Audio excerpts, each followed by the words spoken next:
நமஸ்தே குட்டீஸ், நம்மளோட குட்டி ஹிந்தி லேர்னர் சேனல்ல நம்ம இன்னைக்கு பார்க்க போறது மத்தியமா செகண்ட் பேப்பர்ல செகண்ட் எக்ஸசைஸ் கிசி ஏ கஹானி கா சாராंश लिखिए. அதுல வந்து நம்ம இன்னைக்கு பார்க்க போற கஹானி அதாவது ஸ்டோரி வந்து பகவான் சப்கா ஏக் ஹை. இதுல வந்து ஃபர்ஸ்ட் பாயிண்ட் பாருங்க, ரஹ்ம்தில் இப்ராஹிம் அதாவது கருணை உள்ளம் கொண்ட இப்ராஹிம். एक गांव में इब्राहिम नाम का दयालु आदमी रखता था. ஒரு கிராமத்துல இப்ராஹிம் அப்படிங்கிற ஒரு இரக்க குணம் கொண்ட ஒருத்தர் வாழ்ந்து வந்தார்.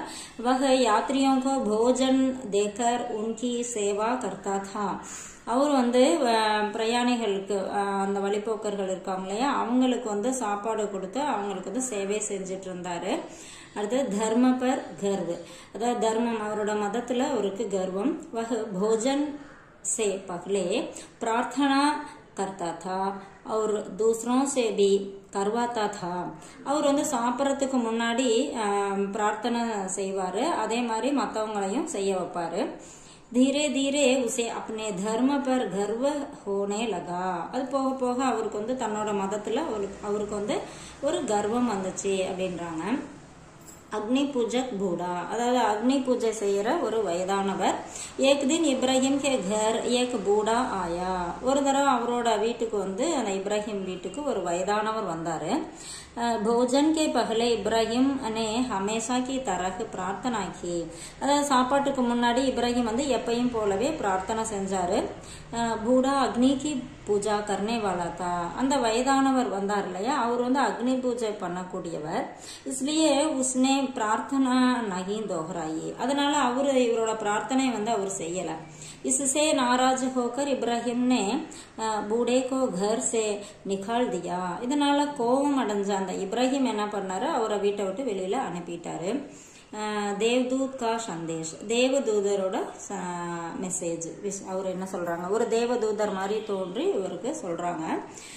தபி ஏக் தேவதூத் பிரகட் हुआ और बोला, इब्राहिम भगवान सबका एक है, तुमने बूढ़े को ना निकालना चाहिए था. அதாவது நீ வந்து அப்போ வந்து வானத்துல ஒரு தேவதூதர் தோன்றி, இப்ராஹிம் பகவான் வந்து எல்லாத்துக்கும் ஒண்ணுதான், நீ அந்த வயதானவரை வெளியில அனுப்பியிருக்க கூடாது இல்லையா அப்படின்னு சொல்லி சொல்றாரு. அடுத்து பாருங்க, இப்ராஹிம் கி பச்சாத்தாப், அதாவது இப்ராஹிம் வந்து மனம் திறந்தது. देवदूत की बात सुनकर इब्राहिम को अपनी गलती का एहसास हुआ. அந்த தேவதூதர் சொன்னதை கேட்டுட்டு இப்ராஹிம் வந்து தன்னோட தப்பு வந்து உணர்றாரு. वह तुरंत जाकर बूढ़े से माफी मांगने लगा.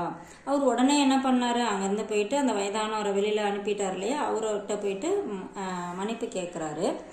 கஹானிகா சந்தேஷ், இந்த கதையோட மெசேஜ் என்ன அப்படின்னா, தர்ம கோயி பி ஹோ ஈஸ்வர் சப்கா ஏக் ஹி ஹை. அதாவது மதம் எதுவா இருந்தாலும் கடவுள் வந்து ஒண்ணுதான், எல்லாத்துக்கும் ஒண்ணுதான். दूसरों के विश्वास का आदर करना ही सच्चा धर्म है.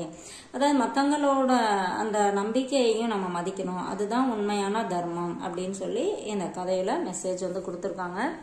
இது வந்து நம்மளோட புக்கில் இருக்கு. இது கொஞ்சம் ஷார்ட் பண்ணி சைட் கட்டிங் கொடுத்துருக்கேன். உங்களுக்கு ரொம்ப யூஸ்ஃபுல்லாக இருக்குன்னு நினைக்கிறேன். தேங்க்யூ.